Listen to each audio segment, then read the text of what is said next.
a quick, well, I'll tell you what, I guess the first thing we need to do is ask for citizen communication. I'm not sure anyone is here from the public that wishes to address the commission, but if anybody is there and wishes to, now's the time to do that.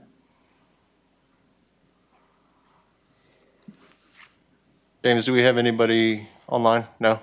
No, sir. There's nobody in person nor online wishing to communicate. Okay. Very good. Well, let's move on to approval of the minutes. The last meeting was November 9th, 2020. The minutes are attached to the packet. I'll entertain a motion for any additions or corrections to the minutes or for their approval if there are none.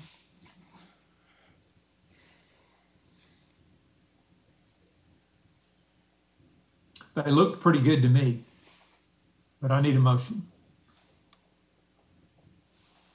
I'll make a motion to accept them. Okay, in a second. I make a motion to second. All in favor signify by saying aye. Aye. Any opposed? All right, so we've taken care of that, and we'll move on into the main part of our meeting tonight. Our agenda is pretty short in terms of the number of things to cover, but I think it's going to be a very interesting presentation. We're happy to welcome HALFF and Associates here. I see Christian on my screen. Yeah. And I see Aaron Cooper. I see a couple other names, but I'm not sure exactly who all they are. But maybe is anybody else with your shop, Christian? Yeah, Mr. Keeling, we've got Jill Amesqua on the phone as well. Jill will also, along with Aaron and myself, be participating in the presentation and discussion this evening. All right, very good. Well, we're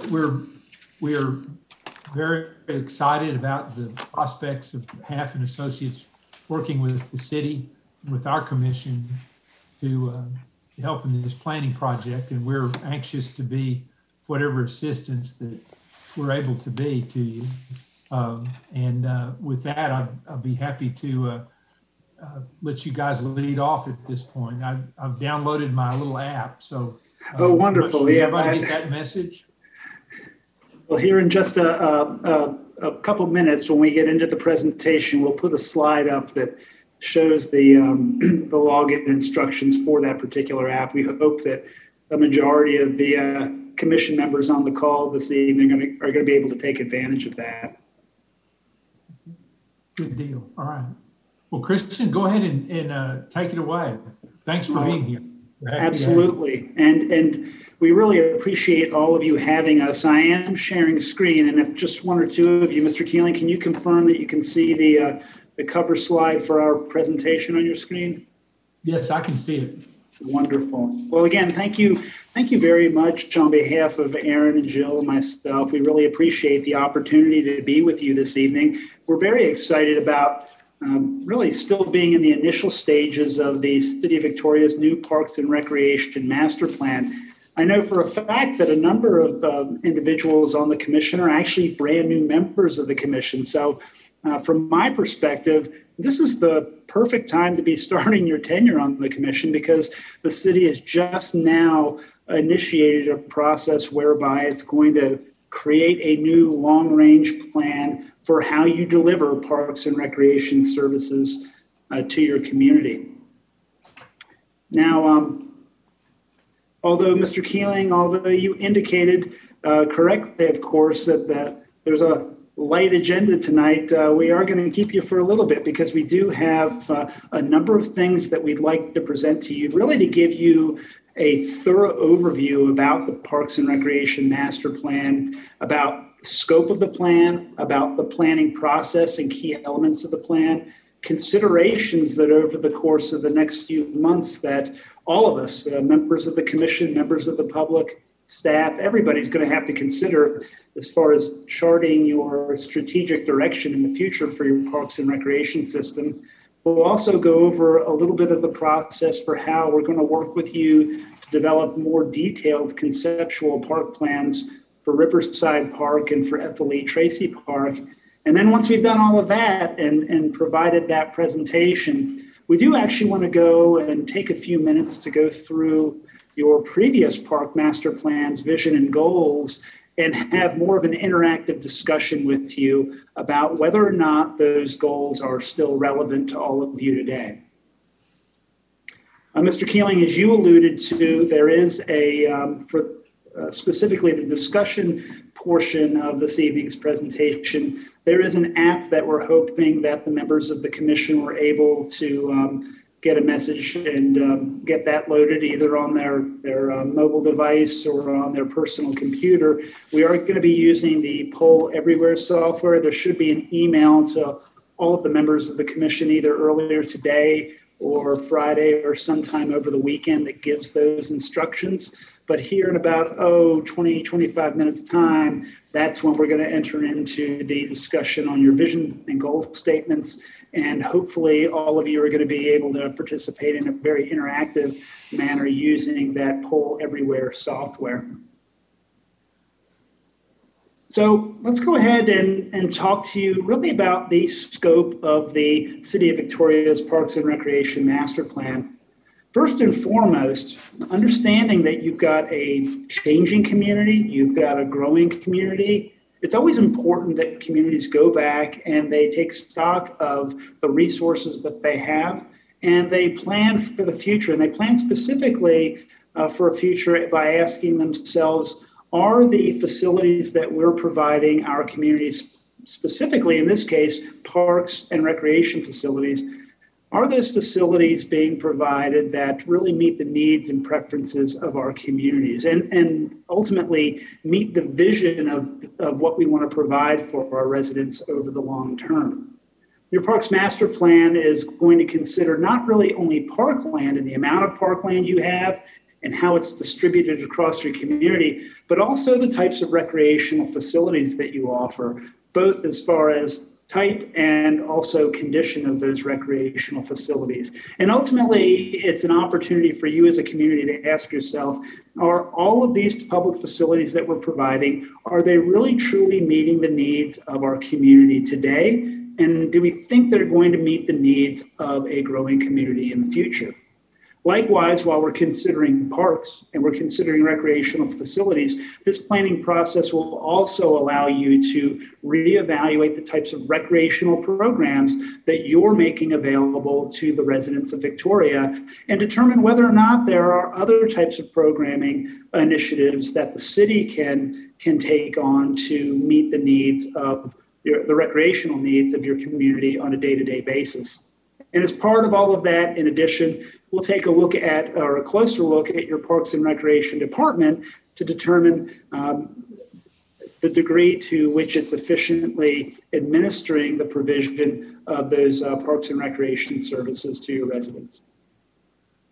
As Mr. Keeling alluded to, my name is Christian Lentz, and I'm actually the HALFF Associate Project Manager for the Victoria Parks and Recreation Master Plan. I've got years of both private sector and public sector planning experience, but specifically since I've been working with HALFF Associates, much of my experience is both in parks and recreation master planning and also active transportation planning as well. And this is something that we always like to point out because we know more and more as park systems are growing and changing, a lot of communities are saying we want trails. We want to add trails to those park networks, both from a recreational standpoint and a transportation standpoint. So, we certainly take great pains to emphasize those particular types of facilities when we're talking about parks and recreation master planning.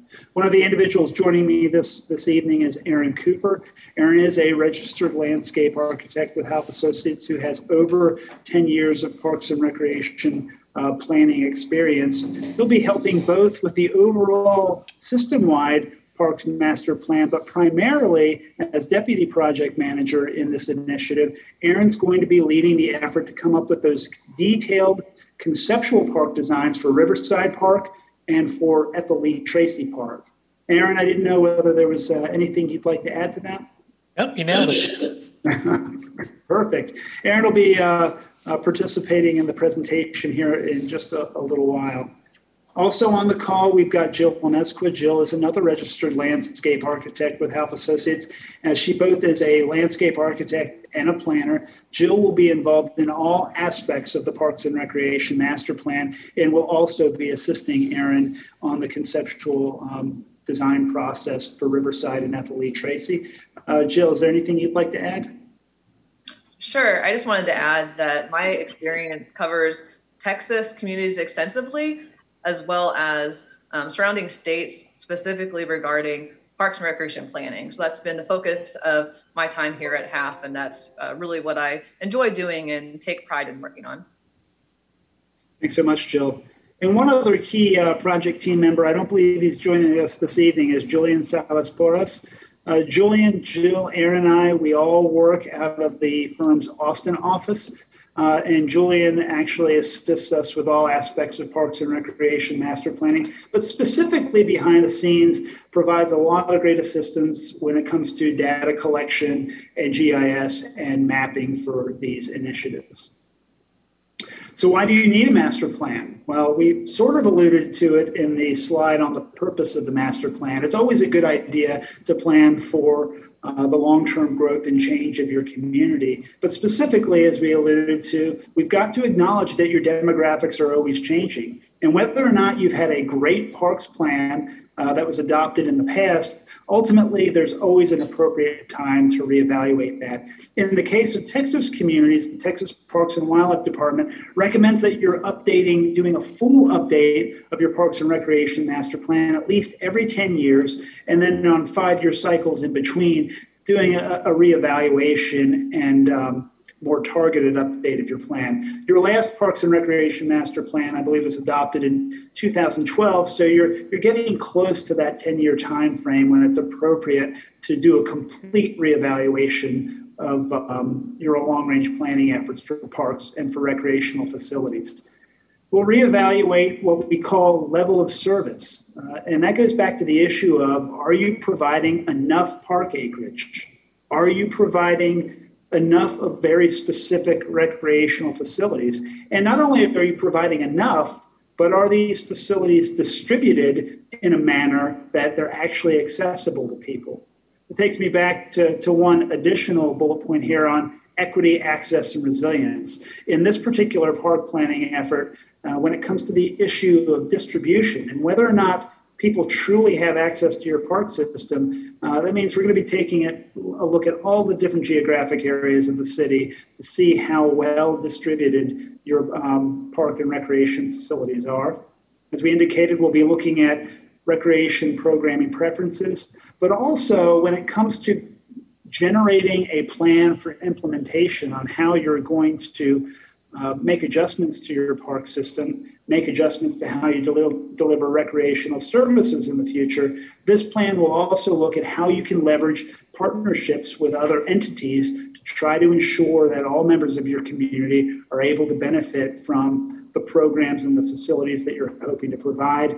And then ultimately, all of the recommendations that are contained within your Parks and Recreation Master Plan, we will look at different funding opportunities to help you as a community actually put money toward making the great ideas that you generate through the planning process a reality. Now, your Parks and Recreation Master Plan will consider everything within the municipal limits of the city of Victoria. We also will take a look at areas that lie just outside of the city limits within the city's extraterritorial jurisdiction, or essentially those areas that are the most apt to potentially be annexed by the city in the future. We'll also be taking a look not just at the city itself, but we'll also be considering how these services are divided and provided throughout your different city council districts. And we'll be taking a larger look at what we consider vulnerable populations in different sub-areas of your community. And when we talk about vulnerable populations, we're talking about children, we're talking about seniors, persons with disabilities, things like households where they only have access to one or no motor vehicles. So we'll be taking a look at a lot of different demographic factors to consider whether or not access to your parks and recreation system, as we indicated before, is provided in a manner that's truly equitable to the needs of those different populations that live in Victoria. The process can be summarized as a 4-phase process. Now, ultimately, we're looking at a Parks and Recreation master planning process that will stretch up to 12 months, including the period for potential adoption of that plan. We're in phase 1 of a 4-phase process. And phase 1 is really that phase where we're just still in the process of collecting all of the information that the city has about parks and about your recreational facilities, about your programs, about the city organization. And we're also in that process where we're hoping specifically tonight to have a conversation with you about the vision for your park system moving forward. Phase 2, or what we call the assessment, is basically where we take all of that information and we analyze the data that we've received. We go out and we actually seek and receive public input into the planning process. And when it comes to the feedback that we get from the public, we can come up with some preliminary ideas or suggestions for where your city's parks and recreation system needs most lie. When we get to phase 3, or what we call the blueprint of your Parks and Recreation Master Plan, that's essentially where we're working with you to generate all of the different recommendations for parkland acquisition, for maintenance and upkeep of parks and of recreational facilities, for adjustments to recreational programs, and also for adjustments to how you operate as an organization, or how the Parks and Recreation Department specifically operates as an organization in providing those services to your community. And then ultimately phase 4, what we call the commitment, that's essentially the implementation plan. That's where we say, here is how you as a city need to modify policies, regulations, procedures, and or here's where you need to really spend more time in focusing your future capital investments in your park system, and ultimately to implement the vision that you've generated through the planning process. Right now, being in phase 1 of the process, we're really in that phase where we've not yet gone out to the public, but we're really starting to talk with key stakeholders. So through November and December, we've been and will be having a number of different kickoff or coordination meetings with your Parks and Recreation staff. We will originally it was scheduled this month, but it'll now move to January. We are going to have a series of visioning meetings with key stakeholder groups or key partnering groups in the community about their perspectives on public parks and recreation services. And then, of course, we're meeting with you this evening, the Parks and Recreation Advisory Board, actually the first of multiple meetings that we'll have with you throughout the planning process. As far as public input goes, which we all know has been somewhat complicated by the coronavirus pandemic, there is in-person and digital outreach techniques that we're going to be employing to try to garner as much public input in the process as possible. The intent is that we will be having at some point in-person town hall meetings in different locations throughout the community where we can have some direct feedback from the general public on their preferences and needs when it comes to recreation services, and then ultimately their preferences when it comes to plan recommendations that are generated. We'll offer what we call meetings in a box, and that's basically saying anything we generate for an in-person public open house, those materials will also be provided to your Parks and Recreation Department staff so that even if we're not in town, then your Parks and Recreation staff can also take those materials and post those at different locations and in more informal settings, continue to garner some in-person public input. And then ultimately, in-person outreach will also include the adoption process by City Council and those formal public meetings that come along with any sort of council resolution to potentially adopt a long-range planning document. When it comes to digital outreach, we are relying specifically on the city to generate the project webpage. There actually is a project webpage that currently is accessible via the city website. That is something that over the course of the next month we'll be coordinating with the city's communication office and of course with Jason to ensure that the information that's on that website is accurate and that over the course of the project that it's kept up to date. We'll also be generating a series of online surveys and an online map to receive public input as well. And then ultimately, we do have the option of a virtual meeting room. The intent is that the first round of public input happen as early as February. And depending on where things stand when it comes to the virus and the vaccine, then the in-person town hall meetings, we do have the option to convert those to a virtual meeting room whereby all the materials that someone might see at a live in-person meeting are actually accessible online, and people can participate in an open house in that manner. But whether we go online for that or whether we do the in-person meetings still depends on current events over the course of the next several weeks leading up to that. Now, as far as your roles goes as members of the Parks and Recreation Commission, of course, you all are aware that the Victoria Code of Ordinances establishes a very specific purpose for why the Parks and Recreation Commission exists in the city.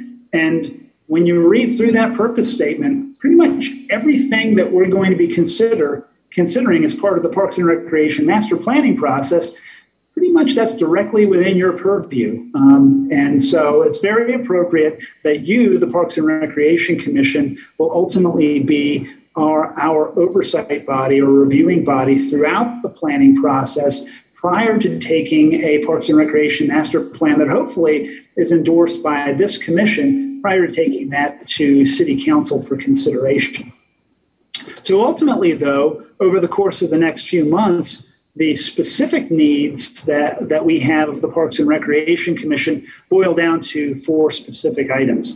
And the first thing is that we're going to rely on you to help us to generate what the goals and objectives of this master plan should ultimately be. Throughout the process, we'll also be relying on you to review on interim deliverables or interim chapters of the plan that are generated, and also review and comment on recommendations that we're making prior to those recommendations being seen and considered by the public. We're also going to rely very heavily on you to help us solicit public participation. You know, we're going to be working with the city departments to try to advertise the Parks and Recreation master planning process through social media, through the city website, through direct mailings, through emails. But ultimately, we all know that all of those efforts can be greatly enhanced by word of mouth. And so we're going to rely on you and your roles as members of the commission to help us promote public participation. And in doing so, also hopefully help us build support in generating consensus for the master plan.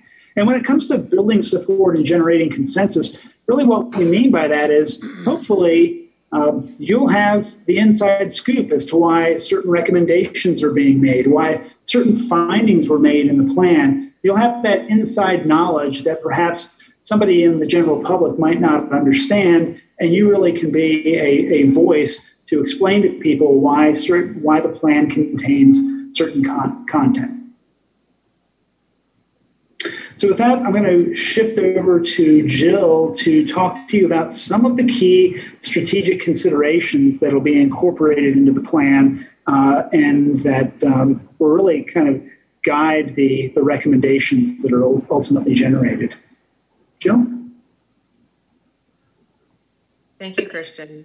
So our first slide regarding strategic considerations is about community growth. So one of the things that we've seen throughout the state of Texas and in Victoria County and in the city of Victoria over the past several years is an abundant amount of growth in this state. Just in Victoria, the city of Victoria itself, there has been in the last 10 years over 10% of growth since 2000. And if you look at the Texas Water Development Board population projections over the next 30 years, that growth is going to continue over that time frame, and that goes for the county as well. So how does that relate to Parks and Recreation planning? So that is something that we're going to look at for planning for that growth in this parks plan, as well as look at the types of the demographics that are associated with that growth in moving forward in this plan. The next slide talks about community preferences based on demand. So what this infographic is showing is a list of amenities that were provided to community members in a survey. And in that graphic, there are 4 quadrants. And so these quadrants show the community how it's doing based on performance in those amenities as well as importance. So a lot of those circles are falling in the keep up the good work quadrant. So that means that for the performance of those amenities are doing well as enough of those amenities are provided throughout the community. So this is a metric that we will use moving forward in this parks plan to gauge what's needed throughout the park system. Essentially, that graphic combines 2 different survey questions that will ultimately pose to the general public. And based on the results of those 2 questions, how important is this to you and how has the city performed, we're able to combine those results along that target line to identify where the city should actually prioritize investments when it comes to facility type and when it comes to specific type of recreation program as well. The list of facilities or activities on the right-hand side of the slide, that's going to be, we'll customize that for Victoria. So Victoria's list of facilities isn't necessarily going to mirror the list that's on the slide. It's customized for every community that we work with.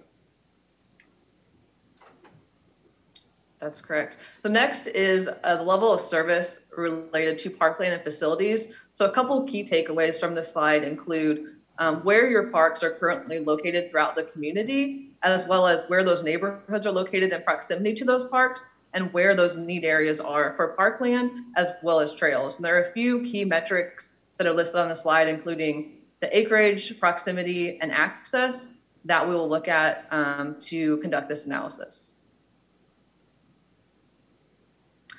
Next is programs and services and events. So what we're going to be looking at is your current programs and services that are offered in the city of Victoria, as well as any deficiencies in the current level of service and attendance in those programs and events.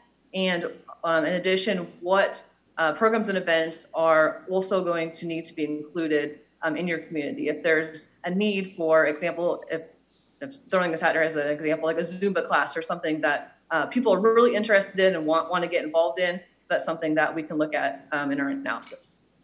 And I would just add that in doing so, we'll also consider programs that are offered by other entities as well, because ultimately when it comes to determining whether or not the city would want to take on additional programming activities, that's somewhat dependent on really whether or not there is a community-wide gap that's not otherwise being filled by another vendor. Now, one other thing I think it's important for me to point out about this slide is we're not proposed, these are not City of Victoria pictures on this particular slide. From left to right, I think the slide's just trying to emphasize that, oftentimes programs that are offered from a variety of different communities differ from athletic programs on the left, the cultural programs in the center, to senior programs on the right of the slide. Thank you, Christian. Next is cost recovery in regarding revenue. So, for example, this slide shows a baseball field, and that is one example of a way that the community can have cost recovery in the types of operations that are associated with, for example, a baseball field, and all the costs that go into that, and really looking at cost recovery. So is it feasible moving forward to increase the costs associated in this example, or looking at other avenues for revenues as well to make the park and recreation system more cost effective? Next is recreational facilities. And this slide is talking about a conditions assessment that we will be looking at throughout the entire parks and recreation system in the city of Victoria. And there's a 12-point metric that we look at the condition of the existing facilities throughout the entire park system based on what's on the ground now. So there's a scale that we look at from 5 to 0 that we're given a kind of a benchmark for each amenity type. And then we go through and look at that, compare that benchmark to those same facilities with in that park as well as other parks and compare the metric that way, as well as the park as a whole. So we're given a rating for the amenity as well as the park itself. So this is a really good way to see what recommendations can be improved in the city. Next is resilience of your park system. So this slide talks about resilience in relation to different events that could occur, for example, a tropical storm or a hurricane or flooding, just drastic, devastating events that could occur in the community and planning for those events. So as these events occur throughout the city of Victoria, what do we do about these events? I mean, do we continue to build businesses and homes in the floodplain, or do we turn that land into a park and have amenities there and make it more resilient moving forward? Yeah, and I'll just mention that Jason's made it very clear that we need to consider stream bank stabilization when we're doing our work on Riverside Park. And, you know, we've obviously are well aware of and have seen some of the stabilization work that's had to occur following some of the tropical events that have occurred in Victoria over the last couple of years. Next is administration and operations. So we're going to do a deep analysis of your current Parks and Recreation department and see if there's additional need for new positions to be added. And for example, maintenance, if we find that that's an issue, we can look at that in more detail, as well as additional recommendations and rearranging, if needed, anything within the current Parks and Recreation department. And last is a plan of investment. So this slide is talking about within each park, the rating and description that is associated with improvement and cost estimates. So we'll be recommending throughout this plan various improvements and then providing you a detailed list of the costs associated with those improvements.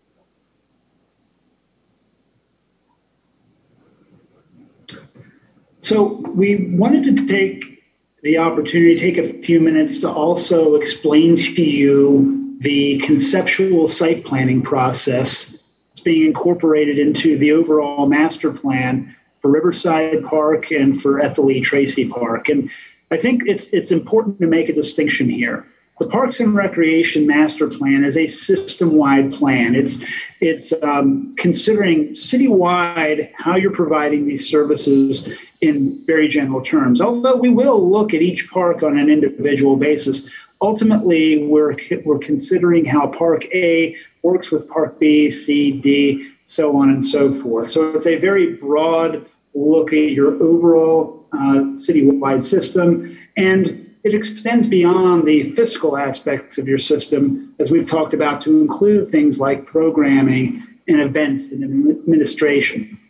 What a lot of Parks and Recreation master plans don't include, however, is a lot of times they don't get very deep down into the weeds of the design of a park space and how you can ensure that the design of a park space can make the experience of those people visiting it more pleasurable, how the design of your park space can actually better position you to meet the recreational needs of your residents. And then finally, how that design of the park space, ultimately what it's going to cost to account for the changes or enhancements or upgrades that you would like to see made to those specific parks.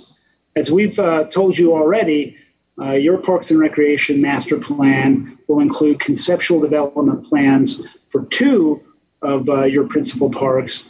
And for more detail on how that process works, I'll just turn it over to Aaron Cooper to go through a few slides. Thanks, Christian. So we're looking at both Riverside Park and Ethel E. Tracy Park, and we're going to be creating detailed master plans with, perspectives and sections and visions, 3D visions of what these parks will look like.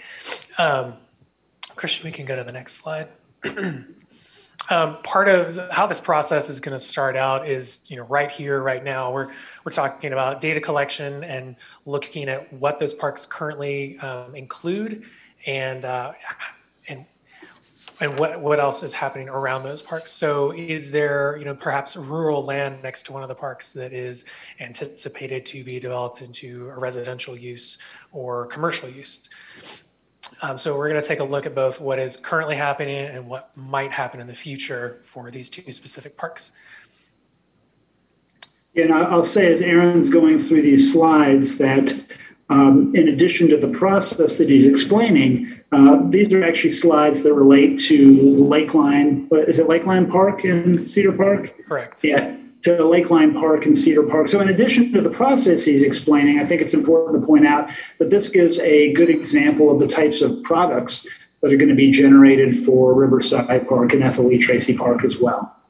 Right. So on the previous slide, we had it was just inventory of existing conditions on site. And this park in particular didn't have existing improvements, park-related improvements. It was just a blank piece of property. But nonetheless, the process is going to be very similar. So on the next slide, we'll analyze what all of that means. So are there potential connections that could occur? Are there potential restrictions? Maybe floodplain or slope, even floodway in some particular instances. So this Lakeline Park, we kind of analyzed what these areas might look like and real opportunities and constraints and visually presented that so that we can talk to all the different groups about possibilities in the park. So following the whole process of the master plan, we're going to be, do in-person outreach as well as digital outreach, and part of that is meeting with you all. And we already met with the parks staff. We'll also be having the public open houses and focus groups, and we'll even have some workshops later in the process. And this will also be in conjunction with the web page that will be the same web page as the Parks Master Plan. And there will be surveys and maps for the public and for specific groups to react to. Oftentimes when we are working with the community to develop conceptual design plans for one or more parks, oftentimes we might actually conduct a very specific multi-day workshop for that specific park. In the case of Victoria, the intent is that throughout all of the public engagement activities, there are going to be activities that are specifically focused on Riverside Park and Ethel E. Tracy Park that we're going to be incorporating. And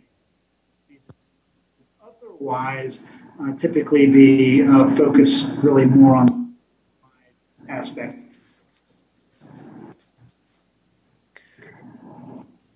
Did the audio cut out? Am I still in? I can't hear anything, but if y'all can hear me, I'll go. Okay.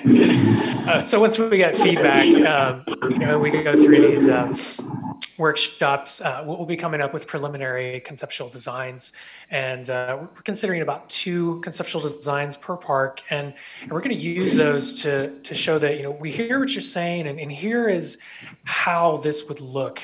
This is how these different uses would react to one another, and how they'd be situated, and maybe how we'd rearrange some of the things, some of the elements that are in the park, and what elements would we add to the park. So we'll come up with preliminary designs and provide those for feedback from both the public and from y'all. This was one of the preliminary plans that we provided for Lakeline, and one of several, but yeah. So the first park that we're going to be talking about is Riverside Park. It is, like an enormous park. It's 660 acres. It's largely programmed. A lot of that use is the golf course, but aside from that, there's tons of uses. There's parking spread all throughout the park along the main roadways, and the kind of north and west side of the park are formed by the Guadalupe River, and there's over 4 miles of river frontage. And then the eastern side, you've got downtown and primarily residential uses. So within Riverside Park, there's all these uses, and we don't have to go through each one of them because I'm sure you're familiar with what's in the park. But what I really wanted to understand was when it comes to Riverside Park, do you I hate to put all of y'all on the spot, but I would love to know what is your vision for the park. And if we can just go through each person and just if you could briefly state what your vision for Riverside Park is.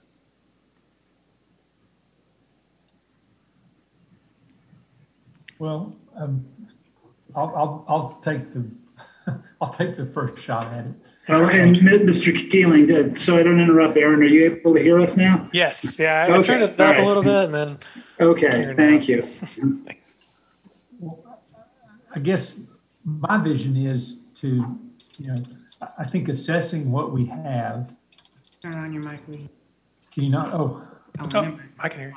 can you hear me okay? Yes, sir. I think assessing what we have and getting a good picture of what we've got, and then making sure that what we do have out there is being used and is and is valuable to a constituency.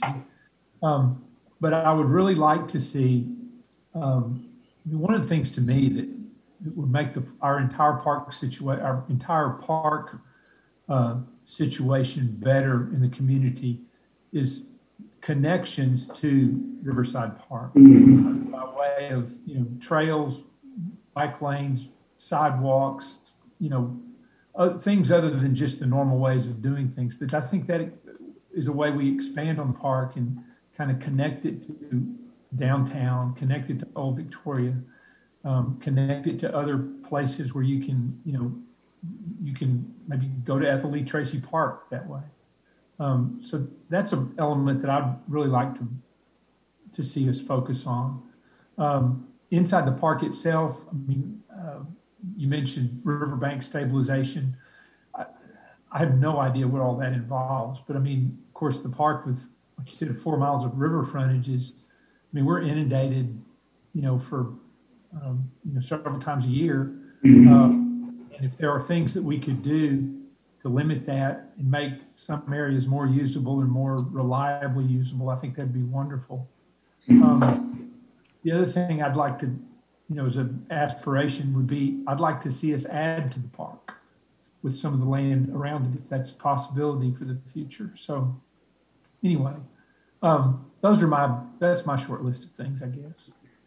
Sure. And I will say, and maybe just in the interest of time, since we do have a lot of questions following this part of the presentation, maybe we just ask two more members of the commission if they'd like to share some thoughts on it, and we can move on to the next park. I say that just before. I just want to assure everybody there's going to be plenty of opportunity to provide further input on Riverside Park. But maybe for this evening, we just see if one or two more members of the commission would like to share some thoughts real quick. I'll go.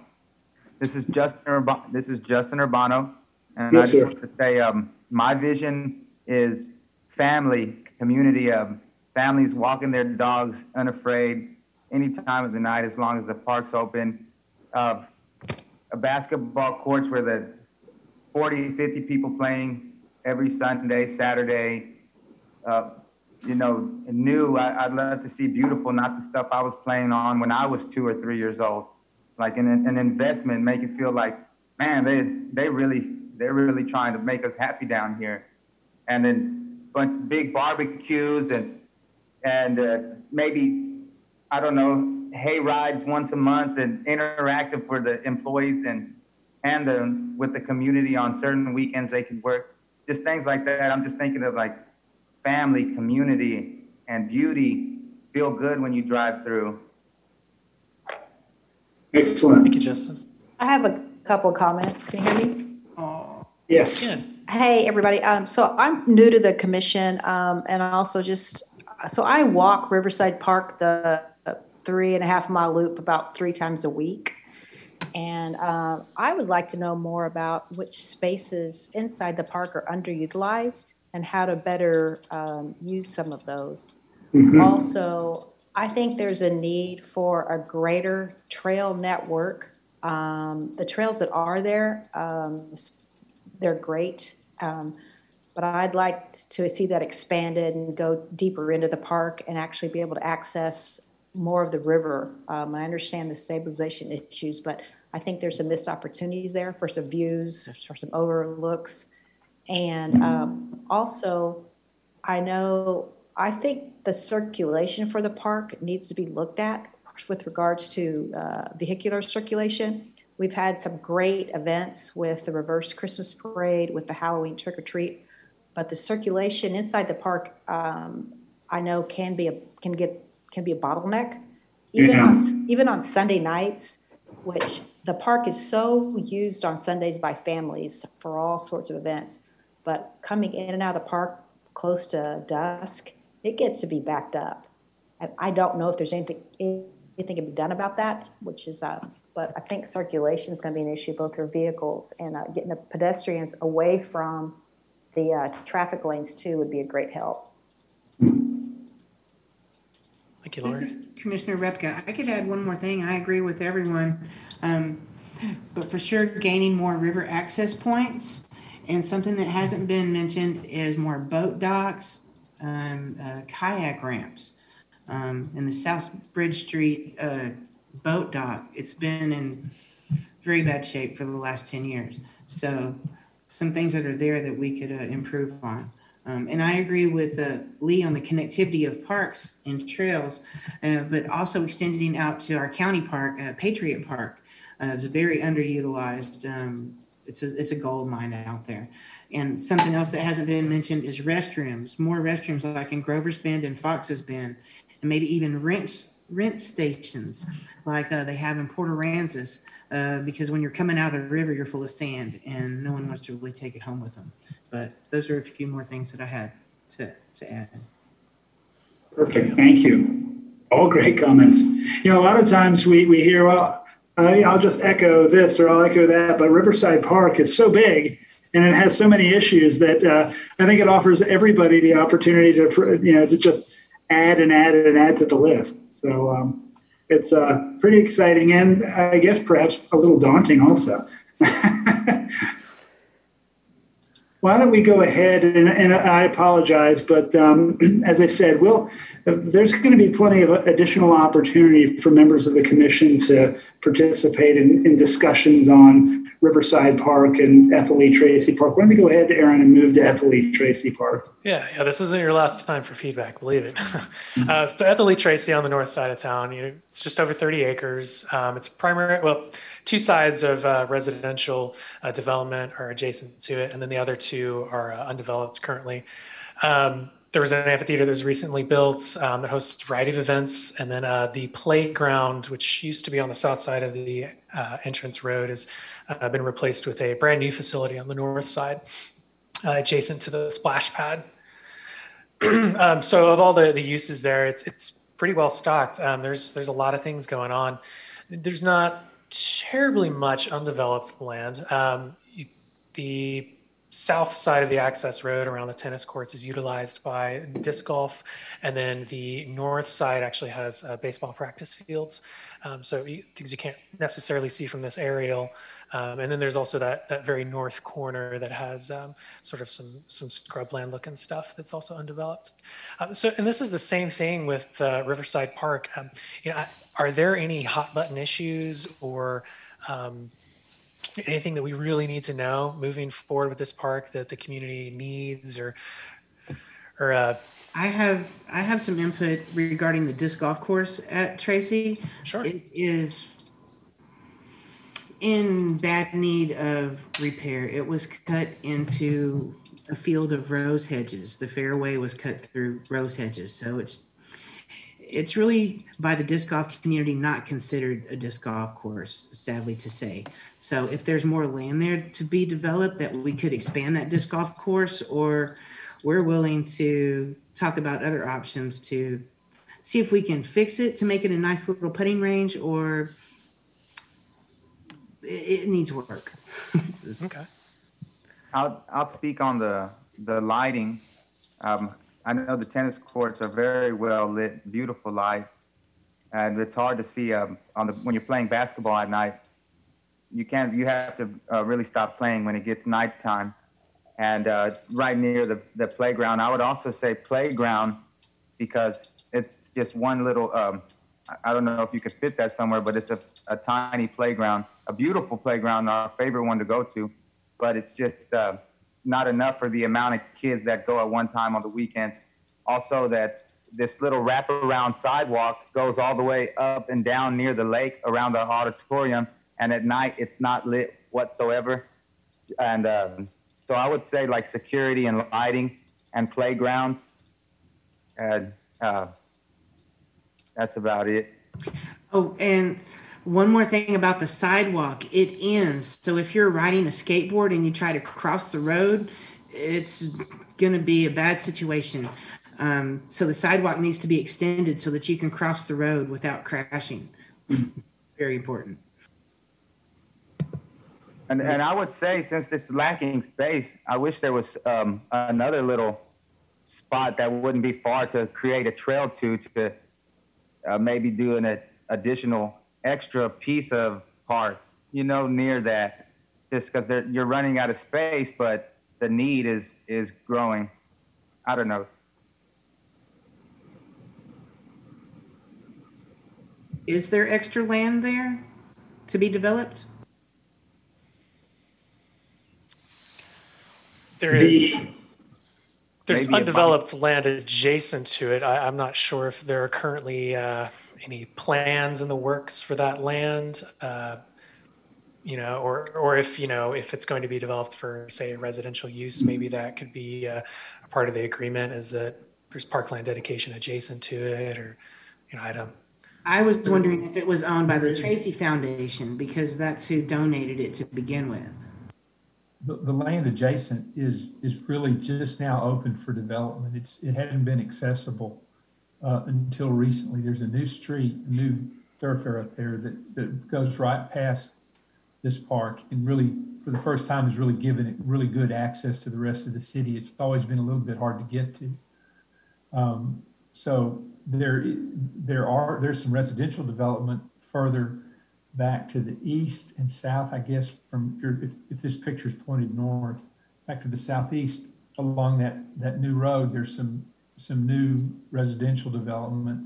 I don't know exactly what the development around there is going to be, but I think it is important to think about what the city could do in terms of subdivision requirements and possibly dedications of parkland and things like that to help expand the park. I mean, I think there are opportunities for the park because of the fact that there's development nearby, and I think we need to be sure we're aware of those opportunities. Certainly, the potential to expand the park will be part of the conversation, but I think ultimately it's going to be our responsibility not only to look at scenarios where the park could be expanded, but also look at scenarios where we might have to accept that the park acreage is what it's going to be.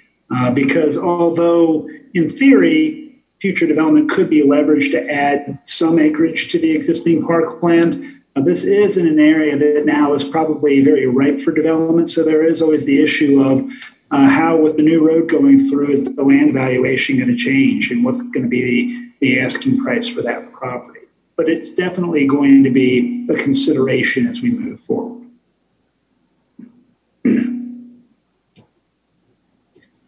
Let me go ahead and get into the last part of our presentation. And this is really where we're hoping that you're going to be able to participate via the Poll Everywhere app that we had given the instructions on. And that's talking about both a vision statement and goal statements for Victoria's Parks and Recreation Master Plan. So today, we don't necessarily in Victoria, your Parks and Recreation Master Plan that was adopted in 2012 doesn't actually have a vision statement and a vision for what you as a community think you want your Parks and Recreation system to be over the course of the next 10 plus years. But what we do have is your Parks and Recreation Department does have a mission statement for how it's going to provide recreational services moving forward. Ultimately, at the end of this process, our intent isn't necessarily to adjust your department's mission statement. That's really something that probably has to happen more internally between the commission and between the department itself. Ultimately, our intent is working with you to come up with a vision statement for your system and the supporting goal statements around which we can make a series of different recommendations, really following that future adoption of your parks plan. That's probably when you circle back around and look at your department's mission statement, and the city as an organization consider whether that mission statement should be revised to some degree. But what we'd like to do now is take a few minutes to look at the goal statements that were actually included in your 2012 Parks and Recreation Master Plan. So there's actually 9 goals from the 2012 plan. We've given them somewhat generic headings, just paraphrasing what they address. So the first goal essentially develops how you as a community might do, or addresses how you as a community intended to develop and maintain your park system when that plan was adopted in 2012.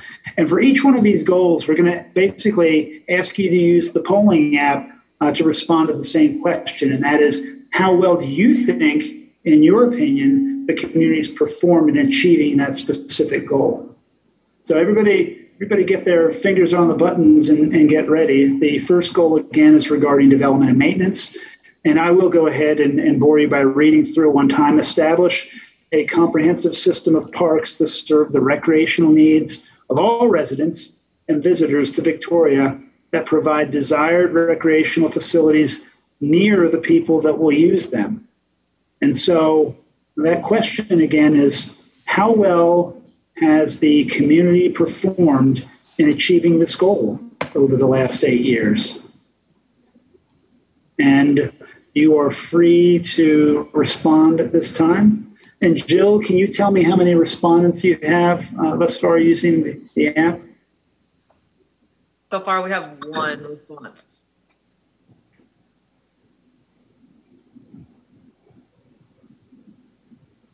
So it's 1 respondent thus far? I think, let's see. Okay.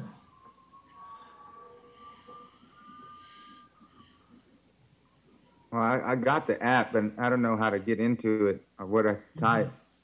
Just type in HALFF, HALFF, and it'll pull up this first question.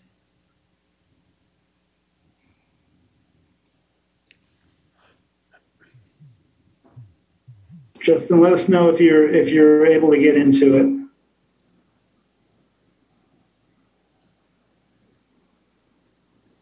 Jill, how many respondents do you have right now? 7. 7? Okay. We'll go ahead and just close this first question. Respond multiple times, doesn't it? Or do you have to log on, or you just click in the half? You just type in HALFF.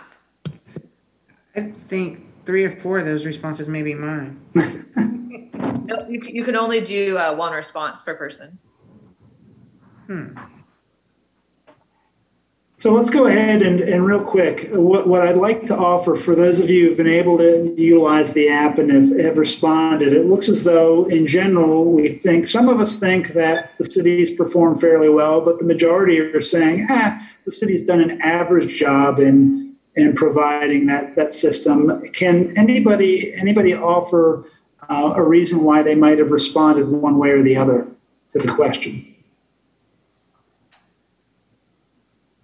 I can respond that I put average because Yeah. I take my children to almost every day to all of the parks. We try to switch it up. Mm-hmm. That's what we do. We don't go to grandma's house. We don't go to mom's house. We just go to the parks. Yeah. And I noticed that some of them just have like just things that that aren't really playground material. They're like maybe you can hang on them, or they're like one has just a net. There's the Brownson Park. The park is just very old and same color from 20 years ago. And then there's a park on Ash Street that has just kind of one little, it has a tire and one piece of equipment that's, I don't know who would play on it. It's not meant to play on, maybe like do acrobatics on it or something.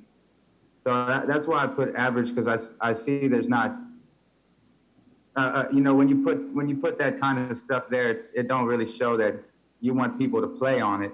Yeah. Or really mess with it. Anybody else like to offer? Perhaps somebody who voted well. Why you might have voted well. I was going to agree with Justin. This is Gail. Yeah. With the parks, just needing more stuff that you can actually play with. And that's why I was kind of disappointed that you're only looking at Riverside and Tracy, because there's lots of other parks that, you know, the neighborhood parks that could need more attention.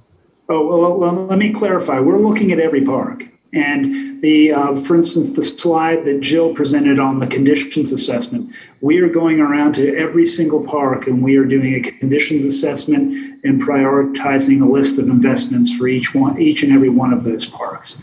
The Riverside and Ethel E. Tracy Park process, this is just more of an enhanced design process for those particular parks. But every single park will be addressed through this master planning process.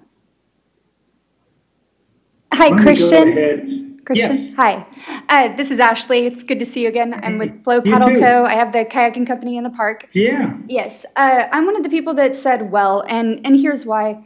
I probably would have normally have gone with average, except that I guess since we've gotten a new city manager, since we've got new directors, since we have some new staff, I've really seen a lot of growth with our parks department, which is changing up things. There's more events than we used to have, I think, going on in our parks, and it's bringing more life down there. So it seems like there's more interest right now, and there's a plan, you know, a master plan to make things better. And so as this is coming together, it seems like we're now in the well stage, like it's getting better. We have a plan of action. You know, we're looking at what would make this better, talking to residents. I mean, the parks need improvement, but I think that I said well because we are headed in the right direction. We have more things going on than we did in those areas, it seems like. And I think once we bring more organizations together and get more equipment, I think it's going to be a lot better in those, you know, like those facilities will. We're also in COVID times. We're not seeing the life in the park as normal. So it's a different kind of time. Like we do need new equipment and everything, but there's a lot of things that are happening that we haven't done in the park prior to COVID. Christian, if I may comment also, sir? I'm Jesse. Yes. And Yes, sir. I've seen the park for quite a few years, been away, but I've seen the park that, for one thing, is very clean. It's very well kept, and in accordance to other parks I've seen in other communities. So Riverside here has a very good reputation out there within the surrounding areas, being one of the larger parks. Another thing I've always seen there is also orderly fashion, safety. The kids are safe. You can always use more parking, sure. But then when the families are doing things, safety, I think, is one of the biggest things that are out there. And there's always room for improvement. There's always room for growth and ideas. And I think the park has a lot of diversity that can be put in there with the population growing as it is. A question I have for you too, did y'all use, like, in comparison to other parks where you've done your formative research in comparison with maybe a similar population as Victoria, in order to see what's better to serve us and grow with the diversity that we have here? Well, one of the things that we will be doing is we will be using some comparison metrics through the parks planning process. In this particular case, we, when it comes to the system-wide master plan, we've not yet determined with the input of staff whether or not it makes sense to look at some very specific benchmark communities or use some of the national metrics with which to compare Victoria. But we will be making some comparisons. That's something that we always do. We just always caution that's one way to measure whether or not you're providing for your citizens. But we all know every community is different, so it's kind of relative, and it's just we're not going to rely solely on metrics that are derived from what other communities are doing. It'll inform us, but we won't completely rely on just that. Thank you. Yes, sir. Why don't we go ahead and move to the next goal because we've got quite a few more of them. The next goal was regarding enhancements to your parks, and it was preserve and enhance scenic, natural, and historic areas within parks. So the same question, how well has your community performed, I guess, over the last 8 years in achieving this goal?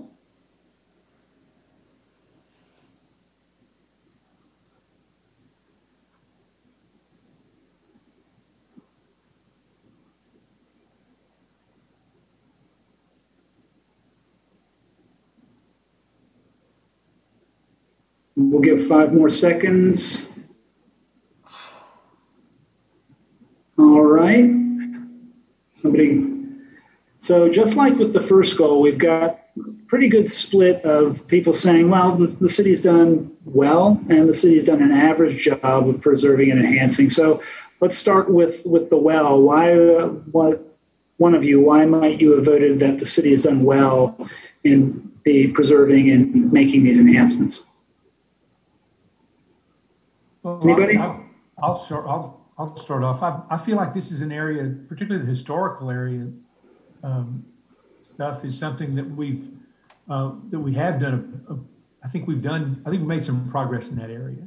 Mm-hmm. Maybe I've just noticed it, but I'm thinking about the signs that the community's got up around. Several of them are in the park, indicating some of the the historical aspects of that area. So to me, this is something that I think we've made some tangible progress in. Okay. How about somebody who thinks that the city's done an average job in regard to this goal? Anybody want to offer their thoughts on that?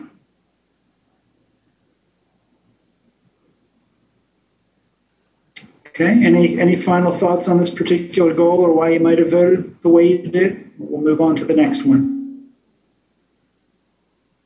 I just think this is an area that we probably will want to continue to emphasize. But. Absolutely. Yeah, I think they did a great job of preserving, and I think that they could just improve on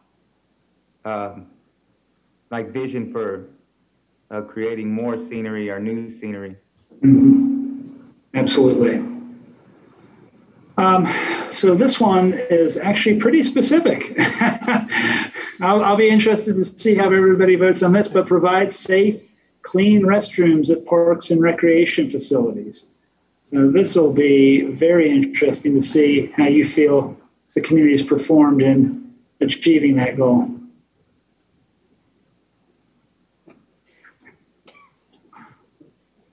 Well, these questions. While you're voting, I will offer that one thing to consider is there is the issue in clean restrooms and making sure that the restrooms are in good condition. There is the other issue of whether or not restrooms are actually appropriate in all of your parks. And that's one thing that we'll be looking at through the planning process when we're making recommendations on park development standards. Some parks are purposely designed to serve as neighborhood serving parks where most people that go to those parks are people that are within walking distance of their home. And so the intent is that you don't necessarily always provide the facilities that you would provide if you're inviting people from areas outside of a certain neighborhood radius. So I did want to just clarify that through the Parks Master Planning process, we'll be making those distinctions. All right. So as far as providing restrooms, we've got average and not well, and I'd love to hear what somebody has to say about that topic. Anybody, please. I have one small issue with the restrooms, and you can go into the restroom by the zoo, and right after it's been cleaned, it smells like cleaner, fabuloso, wonderful. the ground is like great. It's wet. It smells great. But you go to touch where to flush the toilet and it looks like a dirty monkey has been all over the wall, like touching it. So it's like the button is the worst thing that needs to be cleaned. But the whole bathroom could smell great and be clean. Small things. Anybody else? Yeah, I don't have very much experience in this particular area, but I will say the restroom down closest to Shell Beach, is that what it's called? Where the playground is? Yeah. Anyways, I was impressed at how clean it was, but I didn't really feel safe. But I was impressed, so that's why I voted not well, because there you go. Well, I'll give every one of you a little clue. This goal is from our perspective and experience, is an unusually specific goal. So although it's an important issue that always needs to be considered and addressed, when we start formulating another series of goal statements for your 2020-2021 Parks and Recreation Master Plan, I can't necessarily guarantee that this is one that will put at the top of the list when it comes to overarching goal statements. Wow. But again, that doesn't mean there's no place for it in the plan, certainly. The next goal is develop a citywide network of trails, which includes park trails, hike and bike trails, and bike routes. So how has your community performed in achieving that goal?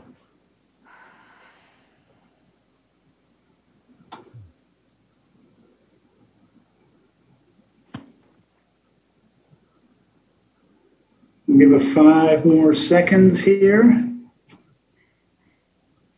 All right, now this does require a lot of explaining because we've got people all over the place here. Anybody who voted very well want to share their thoughts about that? I'll say I voted very well because when you come from,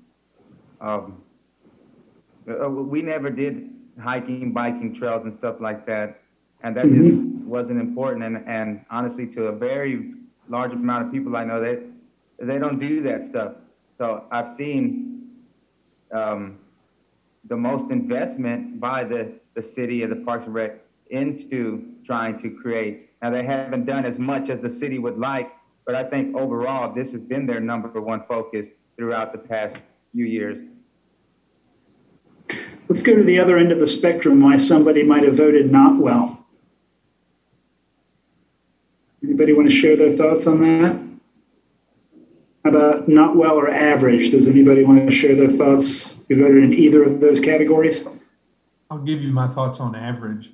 I was grading this pretty hard on it because I agree with Justin from the standpoint of that we have made important investments in this area. Yeah. But I also feel like we're kind of, okay, we've got that checked off the box. Let's go on to something else. I think there's a ton more we can do, and I really would like to see us do a lot more in this area. Sure.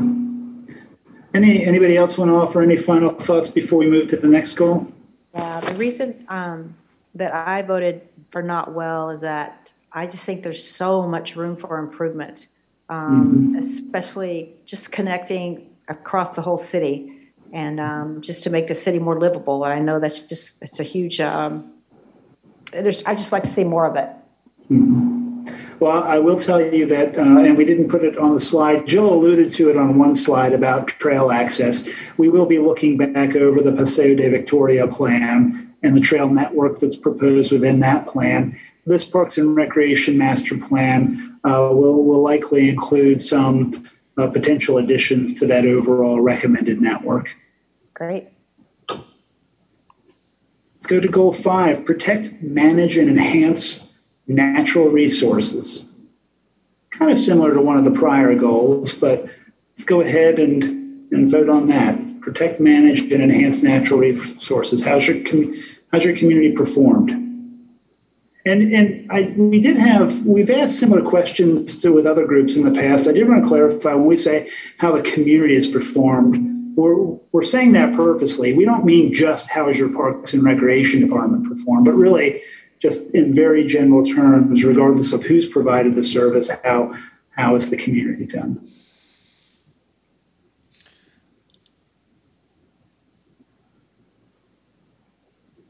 Okay, a lot of these as well.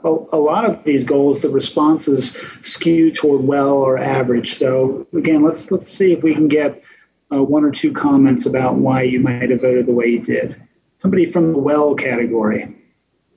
I think we do well protecting and managing our natural resources. Enhancing, I think we have a lot of work to do still. Sure. How about a voter for average? Somebody who voted average on this goal.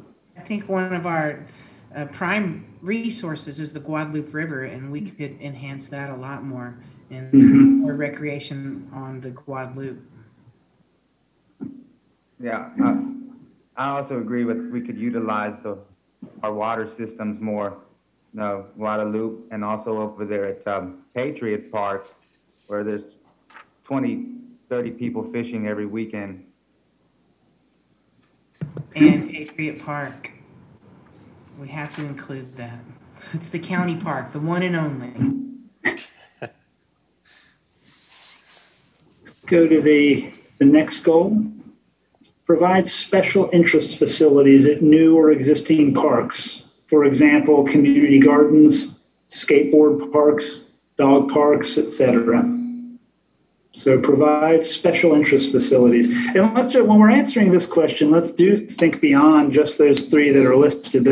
While I know that those have been past community priorities, they might not necessarily be an all-encompassing list of facilities. But how has your community performed in providing full or meeting special interests as part of your park system?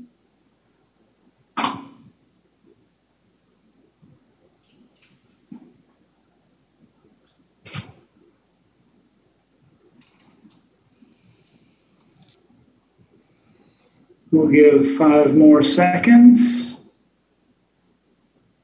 I say that, but you all know you can vote even after that. So, all right, we've got average and not well. So once again, I guess I'd offer just somebody from each one of those categories why you might have voted the way you did. Somebody who say we've done an average job. Why would you think average? Well, just what you have up there, community gardens, no. Skateboard parks, no. Dog parks, no. So we need to improve in those 3 specific areas for starters and then go from there. Yeah. Now, I will say, this is just restating what was in the 2012 plan, so I don't want any of you to think that we're pushing one type of facility over another in our first conversation with you. How about somebody who answered not well? Why you might have answered not well? Anybody else? All right, we haven't. I think we do underestimate how many people are as a community and parks. How many would utilize community gardens, and how many people enjoy skateboarding, and the tremendous amount of people that have been asking for a dog park. Yeah. It'll be very interesting once we're able to distribute the public surveys to start receiving that feedback on different facility types and different programming types. Only got 3 more to go here. Provide park and leisure facilities for a wide range of passive and active recreation opportunities. So how well has the community performed in achieving this goal?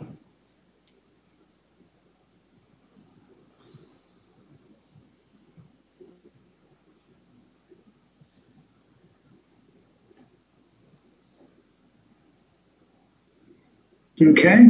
Anybody want to share their vote on the reasons behind their vote?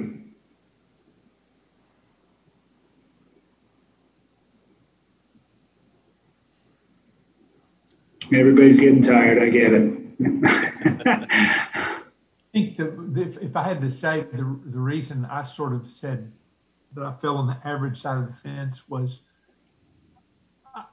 I don't know that we do that, but I don't know that the range is as wide as it might have been envisioned in 2012, whenever people were thinking about this.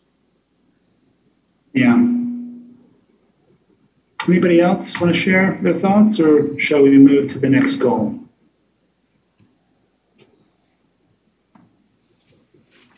All right.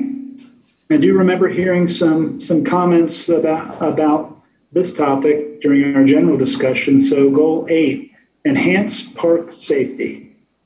So since 2012, how have you performed in enhancing park safety? Keep in mind, this isn't necessarily a vote of you saying the parks are safe or the parks are unsafe, but how have you performed in enhancing safety over time?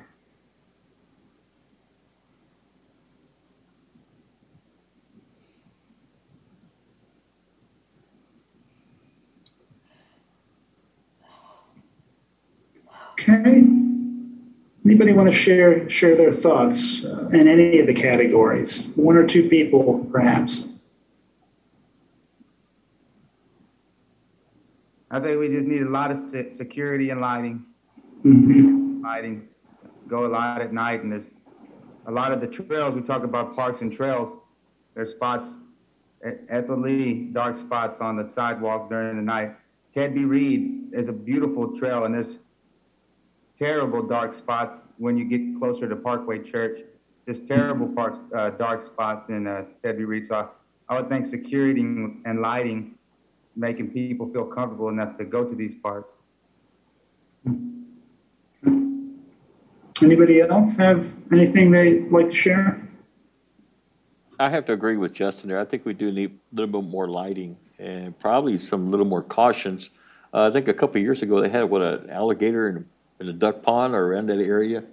And I remember there were a bunch of kids playing around there one time, and we never knew there would be that kind of wildlife within that area. Probably just a little more scrutiny.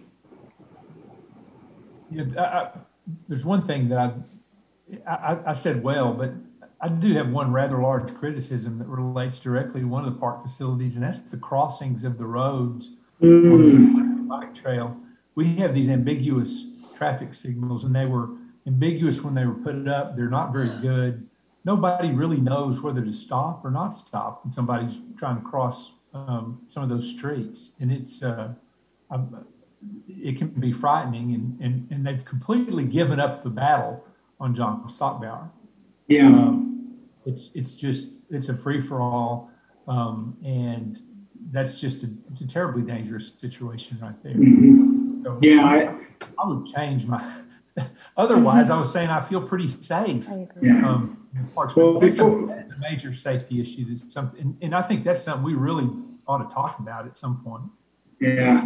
Well, I don't know if you just changed your vote, Mr. Keeling, but you obviously influenced somebody. So you can still change your vote. I'm buying you a few seconds of time here. But it really is interesting that you brought up the issue of safety from a traffic perspective and a traffic management perspective, rather than the typical concerns people might have of being in the dark and strangers and such. So it's a great point. Is that trail, is that part of the parks system, that trail specifically? Which one? The one on Airline and John Stockbauer. Yes, ma'am. Okay. Yes, I agree. Yeah. It's dangerous. Yes.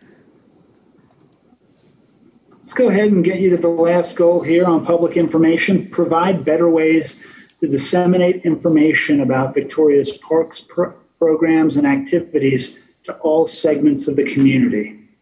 So how has your community performed in achieving this goal?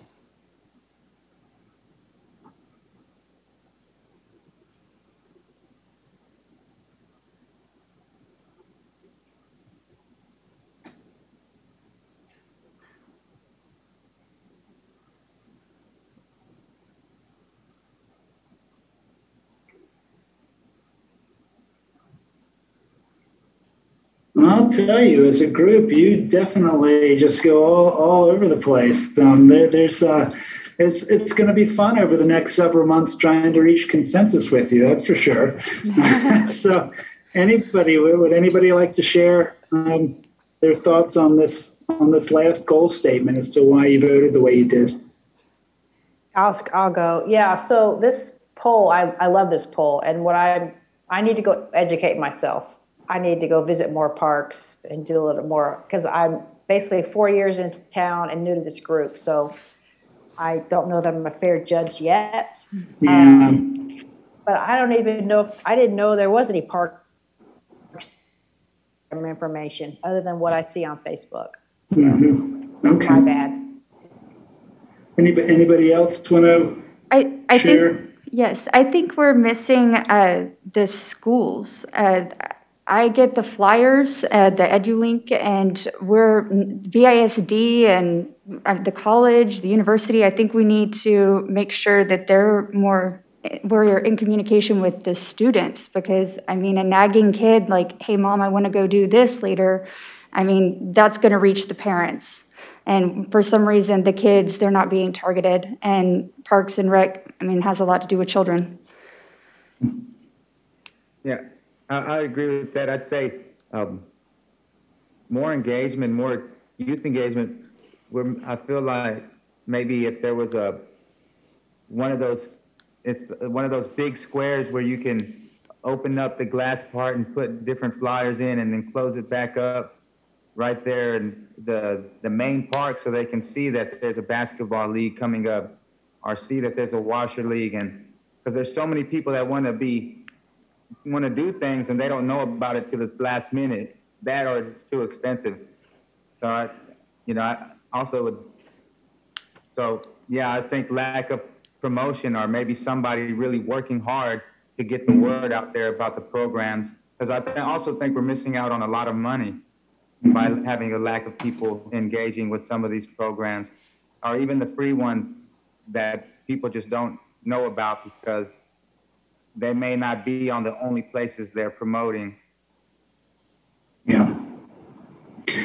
Well, we certainly appreciate you bearing with us as we went through all of those 2012 goal statements with you. There's really two reasons why we went through that specific exercise. First off, it's just another way to glean from you really what are the major parks and recreation issues in Victoria. Jill's been taking copious amounts while we've been having this discussion over the last several minutes, but also more directly related to the goals themselves, by understanding how you as commission members feel about how the city's performed in meeting the goals of the 2012 master plan. That actually gives us a little bit of an understanding of how important each one of these goals may be. And it's really going to help us go ahead and take a stab at drafting a new series of Parks and Recreation master plan goals that, before they get much further, we'll be sending back to you to vet your feelings on those new goal statements, and perhaps even on an overall Parks and Recreation master plan vision statement. So again, we really appreciate you bearing with us on that exercise and actually giving us a significant amount of time this evening. You know, it's a very, very important planning initiative for the city of Victoria. As we indicated on the very front end of our presentation, we're thrilled to be working with you on it. We're very pleased that we have the opportunity to work with you to develop a new Parks and Recreation master plan vision for Victoria. But I guess in closing our comments, we certainly would like to take the opportunity to take any questions that any of you might have on any of the information that we provided to you this evening.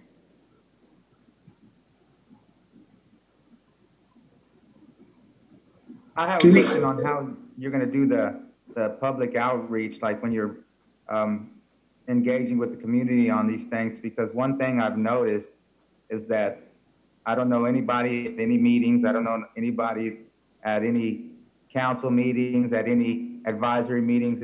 And what I'm saying is there's a lack of participation from the people on kind of my side of town. So then when you get these papers showing what the community wants, it's not showing a fair representation of everybody, because there are a big amount of people that do not participate. So I was just wondering, maybe there would be outside of the box ideas to try to get more people to engage with these kind of things. Just kind of making you aware of that I know just from experience, there's never really anybody that I know that participates in this stuff, and I want to find ways for them want to be engaged. If that makes sense. No, it absolutely makes perfect sense. And, in addition to the in-person and online means that we showed to garner or generate public input in the process, we're going to be relying very heavily on the Parks and Recreation Department staff. That's in part why we promote the meetings in a box type scenario where we're providing all the open house materials. Because we know when we schedule an open house over one night or two nights, that no matter how hard you advertise it, you're only going to get a very small cross section of the community by offering those materials to city staff to place at different locations and staff, I guess, many open houses going to the places where other people like to congregate. That's one way that we're hoping to boost the participation in the overall master plan. We'll also be doing the same once we have the meetings with the different the stakeholders who represent different organizations. We'll be leveraging that information and that relationship that we create with them to try to extend the outreach beyond the typical mailing list that individuals at the city might have. Awesome. Justin, also, I think any thoughts that you have of ways that are innovative in terms of reaching out to different communities, I think our group can play a part in suggesting ways to do that more effectively. And so I think it's a great point you bring up, and I hope you'll continue to think about that because I think we can make it a more effective process if we can make some suggestions that will help. Yeah, and I would mirror what you say, Mr. Keeling, and that is even if we're not directly available, continuing to reach out to Jason and to his staff with those ideas is certainly beneficial. I mean, that is the Parks and Recreation. One of your many roles and responsibilities as a member of the Parks and Recreation Commission.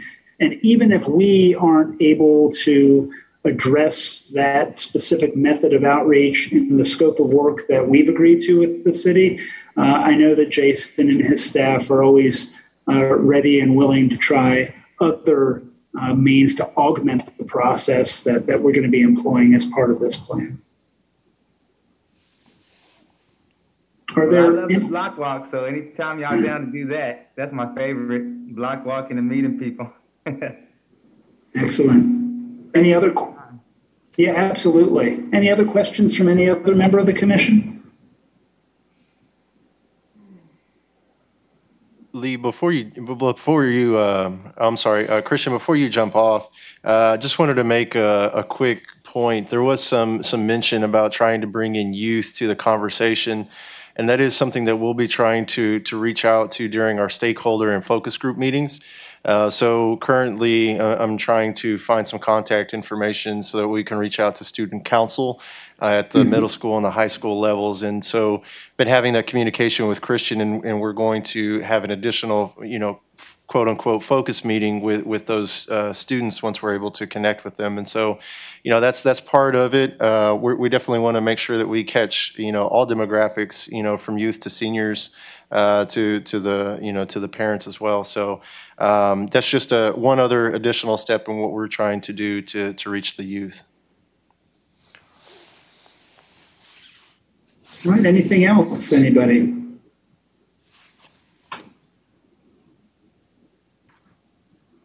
Mr. Keeling, you're muted.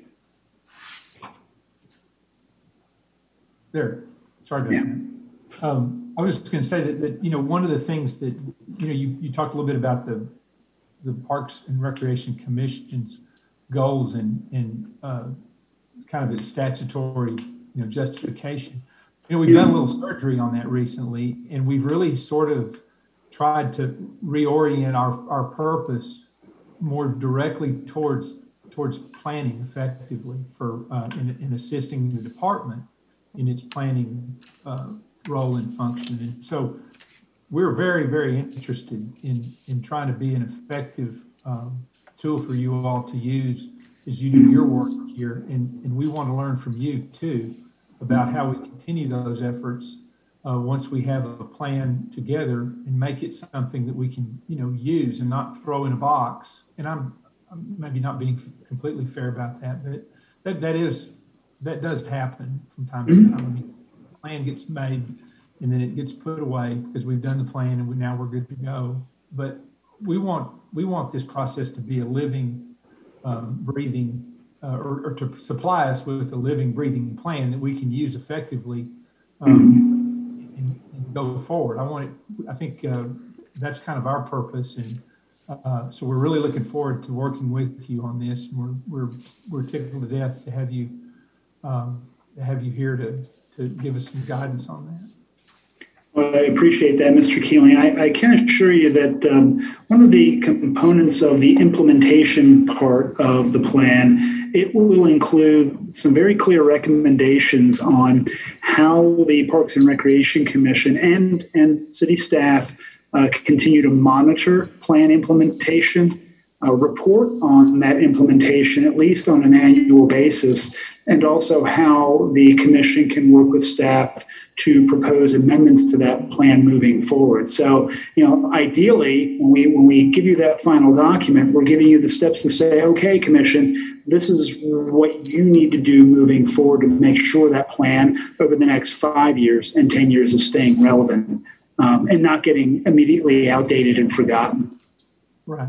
I'd like to be able to say in 10 more years, whenever there's another group of people here taking a survey like we just took, there's a whole lot more very wells on the result than averages and not so wells. That would be a great goal for us. So absolutely. Now, for all of you on the call, we will be meeting with the commission a number of times throughout this process. The next time that we come down and meet specifically with you will probably be, unless schedule changes for any reason, will probably be in February. That's when we are going to have the initial round of public open houses. And during that initial round of public open houses, we are going to be having some specific design workshop activities with the commission related to Riverside Park and Ethel Lee Tracy Park. A few months after that, we'll be meeting with all of you again with some preliminary design ideas for those parks and also a preliminary analysis of the overall parks and recreation system. So. Well, that's great. I hope you'll give us some homework to do when you're closer to your time for being down here, so that we can make that time effective and be a good help for you as you go through this process. Yes, sir. We'll definitely be mindful of that. And everybody else on the call, you heard that. Mr. Keeling said you all are going to be having some homework over the next couple months, but. I just want to say one thing, and I don't want it to sound far-fetched, but I've had this idea for a while because the past few years it's been getting harder and harder for me and my children to go play at the park during the summer because it's extremely hot on those days, or in the winter when it's extremely cold. So I've just, one day in the future or whenever, I'd love for there to be a playground where it don't matter what the weather is, a covered playground or some kind of area. Or an indoor playground where I know that I'm just saying something because I want to, I like to say things when I think about them. Mm-hmm. But there's been several times where there is nothing to do. And I think that one of the only things that you can do during the rainy or hot times is going to like the Children's Museum, which is too expensive for me. It's too expensive for so many people. It's just way too expensive. And, something that I can do when it don't matter what the weather's like, something for the community to do. And so that's what. Okay. Well, everybody, Mr. Keeling, members of the commission, we really appreciate your attention this evening. So sorry that we kept you so long this evening, but again, as we indicated before, we're glad you stuck it out with us. And if there's any questions that come to mind following tonight's presentation, please just reach out to Jason or his staff, and he'll certainly be sure to get those thoughts or comments to us. So, will do. Thank you all very, very much for your time this evening. It's been great. Thank you. Thank you all. Have a good evening. Jason. Thank you, guys. Thank you. Jason. Bye-bye. We've got one last thing on the agenda for the commission members, if any of them stuck around. Gail, you're still there, Justin. And do we have an update, Jason, from you? Yes, sir. I'll make this really brief. I know, and it won't be anything nearly as blood pumping as what HALFF just presented to us. So I'll keep this really short. But first, before I start rolling into those projects, I did want to take a quick moment to introduce you to our new assistant director, Kimberly Zigmont. She's right here next to me. I don't know if y'all can see her or not. If you can't, I'm sure at some point we'll definitely have opportunity to meet with her in person. So I just wanted to throw that out there really quickly. Also, a few updates. One of them really just to kind of update you on the duck pond. We're still waiting for the grant award to come through. Hopefully we get it. Still just kind of on pause on that one. We finished up with the soccer field sprigging. Basically keeping it all wet right now, just trying to make sure that we still get some green popping through, which we do. The next one is our golf course irrigation pump that will be finished and finalized by the end of this month, installed. So our new our golf course basically isn't going to have to worry about the pumping system. Our old pumping system was 35 plus years, and so this is definitely going to alleviate that headache from maintenance staff on that. Obviously, the Parks Master Plan that we just went through, Christian mentioned that we do have some other updates that are going to be coming in the next couple of months. We have moved our focus group meeting, which some of y'all will definitely be invited to just because of the different hats that you wear within the community. So we'll definitely be sending out those focus group invites, I believe, within the next week or so. And that's going to be set for the first part of January. Let's see. Oh, other than that, January the 15th looks like it's going to be the date for us to have the parks tour. Thank you all for taking that doodle poll that I sent out a few weeks ago, so I appreciate that. And as it gets a little bit closer, Commissioner Keeling, I'll definitely be reaching out to you and trying to figure out some kind of a game plan that we could present to the entire commission. So, Kimberly, do you have any recreation programs or anything that you want to update us on? About that tour, the parks will be supplying snacks and drinks as well for the tour, right?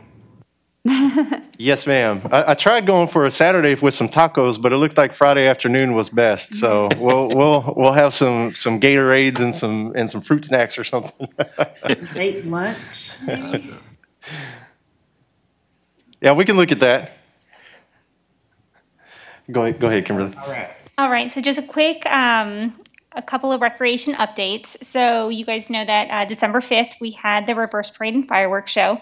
In 2.5 hours, we had over 1,000 cars come through. So they were cruising pretty good with that. We had our communications team out there and they live streamed the parade for us, which was really great.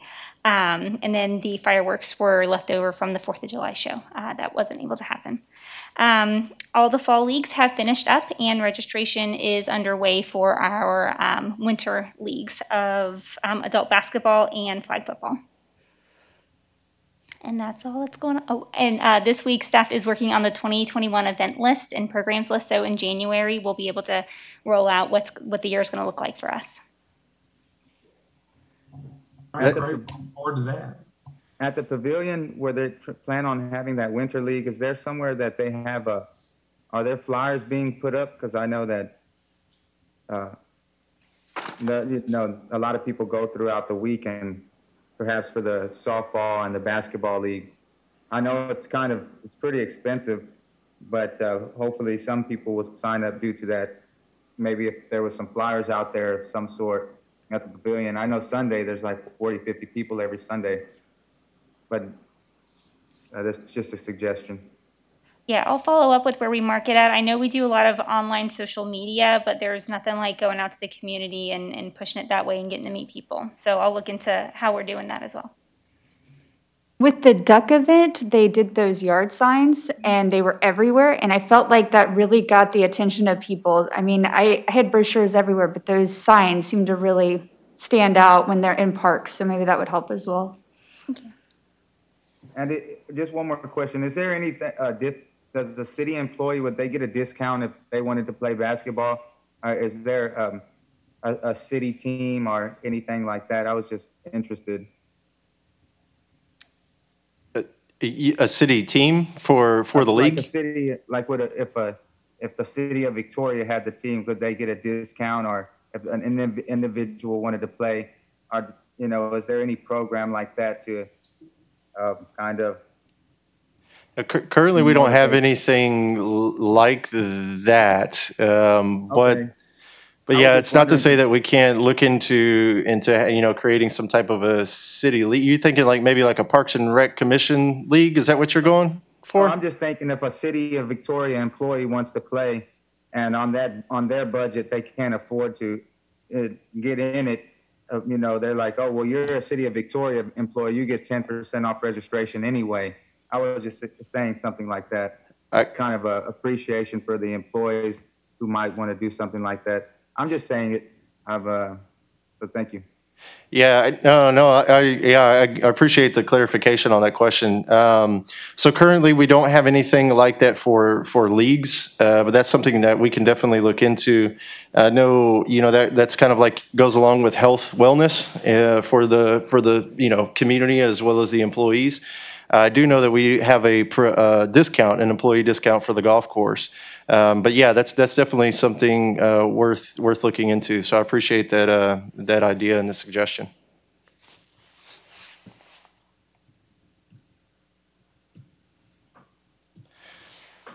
With that, Commissioner Keeling, that's all the updates that we have, unless y'all have any other questions for staff. Anybody have any more for Jason? How about, let me do one clarification. Jason and I talked about this. We had the guys from Honor 361 here, and we put them on a later agenda. We figured that tonight was not going to afford us an opportunity to have them, so we're going to reschedule that for some time in the future. But we will have them back to talk about site for their memorials. Any other agenda items anybody has for upcoming? I was looking at the calendar and it said that, there's multiple things that are assigned for upcoming months. One of them obviously is the river maintenance. I was going to see if possibly I could get together and help with what limbs need to be trimmed. And I saw that I need to, I can add it to the next agenda, but, and I guess in the upcoming months, I'd like to, before March, before our spring season kicks off, I'd like to get the river cleaned up. So we have one area that, it's just we constantly have an issue. It's almost every time the people that are visiting, they run into these set of trees right towards the end. Sure. The cops have been called multiple times because, there's a situation, they're getting caught and the branches flipped over, pinned in the water. I think it needs to be dealt with before we get busy again. And I feel like if we took care of that during the winter months, that would be a good idea. And I'd like to help with that. I could spray paint some roots that are coming out, and the river is really low right now, so this would be a good time if someone has time to work with me.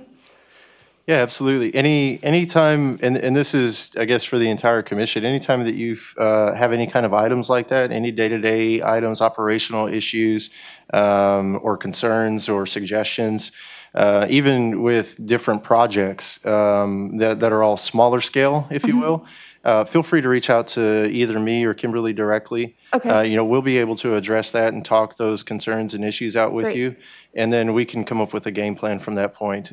So, yeah, feel free to reach out with anything like that directly to either Kimberly or myself. Okay, awesome. I didn't know if that was going to be a future thing or, it's already in the budget, so I feel like it could be handled now. Right, right. Okay. Yeah, absolutely. Okay, Absolutely. great. Thank yes, you. ma'am. Mm-hmm.